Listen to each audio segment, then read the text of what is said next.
Баткенде номер 35-524 аскер бөлүгүнүн жоокери куралга жасаган этиятсыздык мамилесинен улам каза болгонун Коргоо министрлигинен билдиришти. Маалымат аскер кызматкеринин суткалык нөөмөтө турганы айтылат.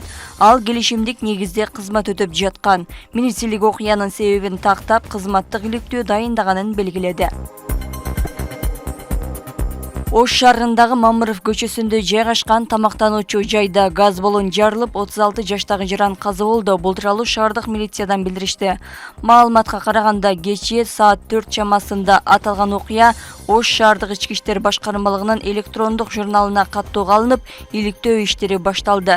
Кырсыктын себептери аныктоо максатында тиешелүү экспертизалар дайындалды. Иштеген кызматкерлер суракка чакырылып, жетекчилердин жоопкерчилиги дагы каралууда деп айтылат маалыматта. Шаардык милиция иликтөөнүн жыйынтыгы менен кошумча маалымат берилерин белгиледи. Президент Садыр Жапаров Монголияга болгон мамлекеттик сапардын алкагында Эрденет шаарына барды. Бул тууралуу президенттин маалымат катчысы билдирди. Бүгүн 10 июлда президент Эрденет шаарындагы ири тоо кен ишканаларынын биринин ишмердүүлүгү менен таанышат. Президент Садыр Жапаров 9 июлда мамлекеттик сапары менен Монголияга барган. Жапаров монгол тарапка жылуу кабыл алгандыгы үчүн ыраазычылыгын билдирип, монгол элин ушул күндөрү өлкөдөгү белгиленип жаткан Наадам улуттук майрамы менен куттуктады.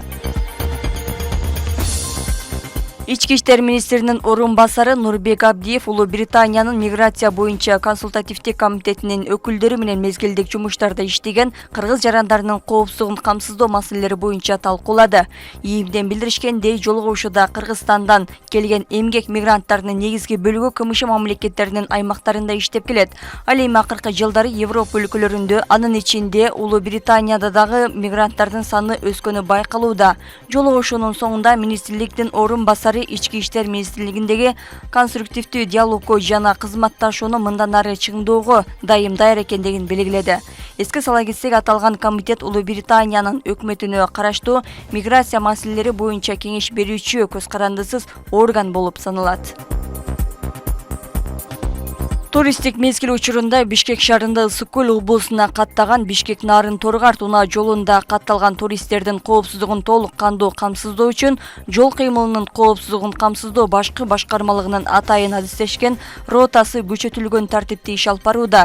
Дем алыш күндөрү дагы шаардын Ысык көлгө бара жаткан унаалардын агымы көп болгондуктан атайын ротанын кызматкерлерине жетекчилик тарабынан ичип алып унаа башкаргандарды, ылдамдыкты ашырып айдагандарды жана одуну эреже бузган айдоочуларга тийиштүү чараларды көрүү менен коопсуздук багытында кызматты күчөтүү тапшырмасы коюлду. Ошондой эле атайын ротанын кызматкерлери чет өлкөдөн келген туристтерге башкы жол кыймылынын коопсуздугун камсыздоо башкы башкармалыгы тарабынан даярдалган эскертме буклеттерди таратылууда.